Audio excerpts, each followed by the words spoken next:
അറിഞ്ഞില്ലേ ഗോമാതാവിന് expiry date ഒക്കെ 14 വർഷം പൂജിച്ചു കഴിഞ്ഞാൽ അതിനൊക്കെ ഊറ്റിയെടുത്തു കഴിഞ്ഞതിന് ശേഷം നമുക്ക് അറക്കാൻ കേട്ടോ. 14 വർഷം വരെയൊക്കെ ഉള്ളത്രേ ആ ഒരു ദൈവിക സങ്കല്പം.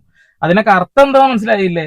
വയസ്സായി കഴിഞ്ഞിട്ടുണ്ടെങ്കിൽ നമ്മൾ നമ്മുടെ മാതാപിതാക്കളൊക്കെ വൃദ്ധസദനത്തിൽ കൊണ്ടുപോയിടണം എന്നാണോ? വലിയൊരു സംശയമാണ്. കാരണം എന്താ വെച്ചിട്ടുണ്ടെങ്കിലേ, അമ്മ കഴിഞ്ഞാൽ പിന്നെ നമുക്ക് രണ്ടാനമ്മ എന്ന് പറയുന്നത് അത് ഗോമാതാവാണ്. കാരണം അമ്മയുടെ പാല് നുകരുന്നത് പോലെ തന്നെ നമ്മൾ പിന്നീട് നുകരുന്നത് പശുവിന്റെ പാലാണ്. അതുകൊണ്ട് അമ്മയാണ് പശു എന്നാണ് സംഘികൾ പറഞ്ഞുണ്ടാക്കുന്നത്, അല്ലെങ്കിൽ പറഞ്ഞു നടക്കുന്നത്. ഓക്കെ, ശരിയാണ്, നല്ലൊരു കാര്യം തന്നെയാണ്, നിങ്ങൾ അങ്ങനെ തന്നെ മുന്നോട്ട് പൊക്കോ. പക്ഷെ എന്തിനാണ് ഈ പേരും പറഞ്ഞ് സാധാരണക്കാരായിട്ടുള്ള മുസൽമാന്മാരെ ചവിട്ടിക്കൊന്നിരുന്നത് എന്നൊരു ചോദ്യം അവിടെ നിലനിൽക്കുന്നുണ്ട്. എന്തായാലും 14 വർഷമേ ഒരു പശുവിന്റെ ശരീരത്തില് ദൈവിക സങ്കല്പവും അമ്മ എന്ന സങ്കല്പവും ഉള്ളൂ എന്നുള്ള ഒരു ചോദ്യം ചോദിക്കാനുണ്ട്. ഇനിയിപ്പോ എന്താണ് ആ ഒരു ദൈവിക സങ്കല്പം എന്ന് പറയാ, അതെന്താ സംഭവം നോക്കട്ടെ. 14 വർഷം കഴിഞ്ഞാൽ പശു ഗോമാതാവല്ലെന്ന് തെളിയിക്കുന്ന സർട്ടിഫിക്കറ്റ് നൽകും. ഇതിനുശേഷം ഇറച്ചിയാക്കാം. പശ്ചിമ ബംഗാളിലെ സാമൂഹിക ക്ഷേമ വകുപ്പ് മന്ത്രി, വനിതാ ശിശു വകുപ്പ് ഒക്കെ അവർ തന്നെ നോക്കുന്നത്, എന്തൊരു ഗംഗോത്രി അങ്ങനെ എന്താണ് ഇവരുടെ പേര്. അപ്പൊ അവരാണ് അങ്ങനെ ഒരു കാര്യം പുറപ്പെടുവിച്ചിട്ടുള്ളത്. എന്തായാലും അടിപൊളി പരിപാടി ആയിട്ടുണ്ട്. 14 വർഷം വരെ മമ്മിജി, അത് കഴിഞ്ഞാൽ എന്തുവാടേ തീൻമേശ അല്ലേ. കൊള്ളാം കേട്ടോ, കൊള്ളാം. ഇപ്പൊ നോർത്ത് ഇന്ത്യയിലൊക്കെ നല്ല 8ന്റെ പണി കിട്ടി കേട്ടോ. ഹിന്ദുക്കളുടെ കയ്യിൽ നിന്ന് ഒരു മുസൽമാനും ഒരു കന്നുകാലിയും വാങ്ങുന്നില്ല, ഒക്കെ അവിടെ കിടന്ന് ചത്ത് ചീഞ്ഞുകൊണ്ടിരിക്കുക എന്നുള്ളതാണ്. വല്ലാത്തൊരു കഷ്ടമായി പോയി. എന്തായാലും കൊള്ളാം. അതുകൂടെ നരേന്ദ്രമോദിയുടെ ഒരു വലിയ പ്രഖ്യാപനം ഉണ്ട്. ഒരാളും പശുവിനെ തിന്നരുത്, കൊല്ലരുത്, അറക്കരുത്. പക്ഷെ ഞങ്ങള് അൽ കബീർ എന്ന കമ്പനിയുടെ പേരും പറഞ്ഞുകൊണ്ട് കയറ്റി വിടും എന്നുള്ളത് കൊള്ളാം. എന്താണ് ആ ഒരു ദൈവസങ്കല്പം എന്ന് എല്ലാവർക്കും ഡൗട്ട് ഉണ്ടാവും. ഞാൻ വായിച്ചു തരാം കേട്ടോ, കേക്കും. പശുവിന്റെ 2 കൊമ്പുകളുടെ അടിഭാഗത്ത് ബ്രഹ്മാവും വിഷ്ണുവും, അഗ്രഭാഗത്ത് അതായത് തുമ്പിൽ പുണ്യതീർത്ഥങ്ങളും കുടികൊള്ളുന്നു എന്നാണ് വിശ്വസിക്കപ്പെടുന്നത്. 33 കോടി ദൈവങ്ങൾ ഉണ്ട് കേട്ടോ പശുവിന്റെ ദേഹത്ത്. എവിടെ തൊട്ടാലും ദൈവങ്ങളാണ് കേട്ടോ. ഇനി നെറ്റിത്തടം.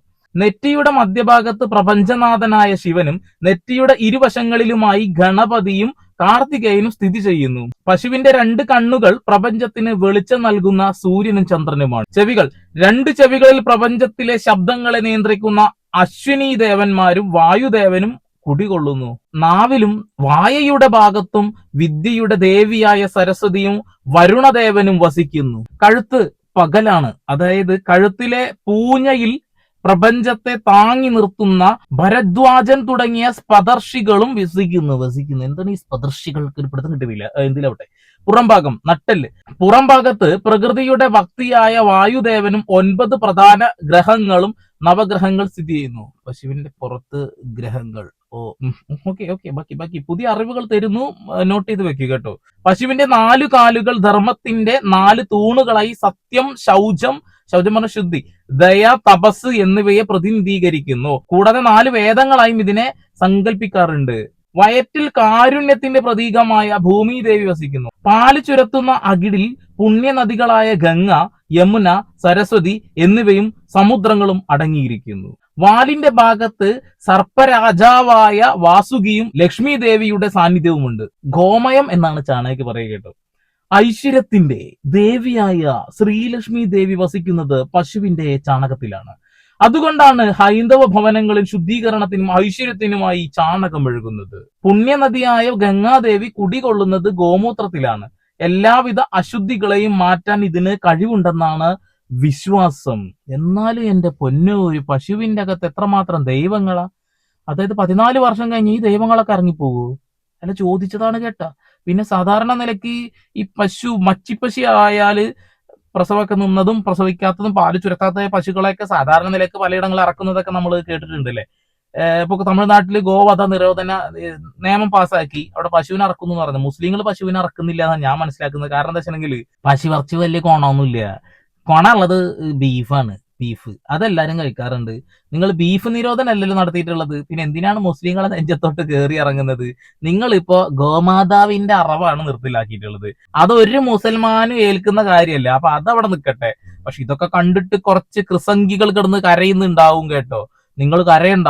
അധികം വൈകാതെ ഞങ്ങളുടെ മഹാവിഷ്ണുവിന്റെ അവതാരമായിട്ടുള്ള വരാഹമൂർത്തിയെ അറക്കുന്നത് ഞങ്ങൾ വില്ല് കൊണ്ടുവരും, ശരിയാക്കി തരാം കേട്ടോ.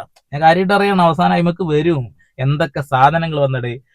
കാമധേനു സങ്കല്പം. ഹൈന്ദവ പുരാണങ്ങളിൽ പറയുന്ന സമുദ്രമഥനത്തിലൂടെ ഉയർന്നു വന്ന കാമധേനു എന്ന ദിവ്യ പശുവാണ് ഈ സങ്കല്പങ്ങളുടെ എല്ലാം അടിസ്ഥാനം. ചോദിക്കുന്നത് എന്തും നൽകുന്ന കാമധേനു പ്രപഞ്ചത്തിന്റെ അമ്മയായാണ് അറിയപ്പെടുന്നത്. ചുരുക്കത്തിൽ ഒരു പശുവിനെ വലം വെച്ച് വണങ്ങുന്നത് പ്രപഞ്ചത്തിലെ എല്ലാ ദേവീ ദേവന്മാരെയും പ്രകൃതിയെയും ഒരേ സമയം വണങ്ങുന്നതിന് തുല്യമായാണ് സനാതനധർമ്മം കണക്കാക്കുന്നത്.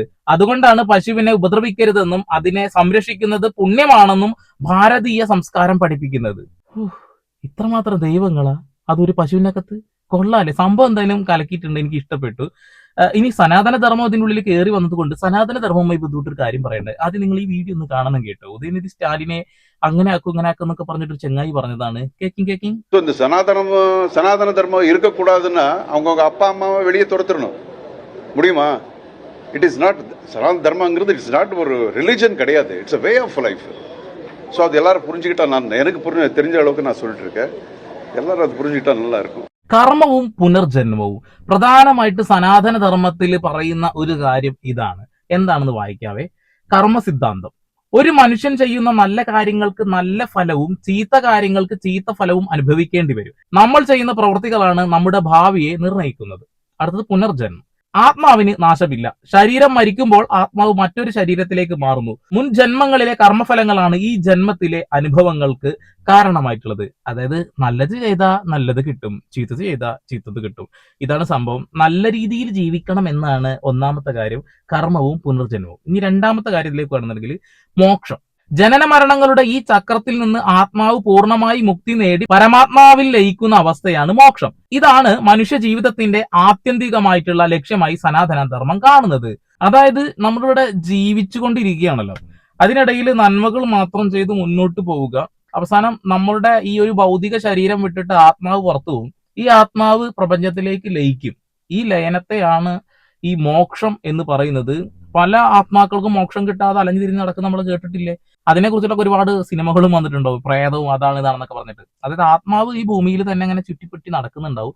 അത് ഈ ഭൂമിയിൽ നിന്ന് എവിടെയും പോകുന്നില്ല. ഓക്കെ.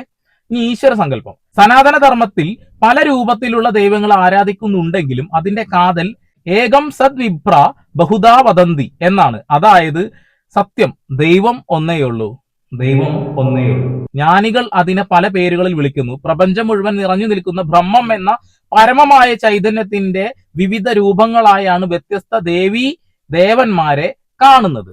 ഏകദൈവ വിശ്വാസം കൃത്യമായിട്ട് ഇതാ ഹിന്ദു വിശ്വാസത്തിലും പറയുന്നു. പക്ഷെ പല ദൈവങ്ങളുടെ പേരും 33 ദൈവങ്ങളുടെ പേരും വെച്ചുകൊണ്ടാണ് ആളുകൾ ഇതിനെ വിലയിരുത്തുന്നത് അല്ലെങ്കിൽ പല രീതിയിൽ ആരാധിക്കുന്നത് എന്നുള്ളതാണ്. ശരിക്ക് ഏകം ഒന്നേ ഉള്ളൂ.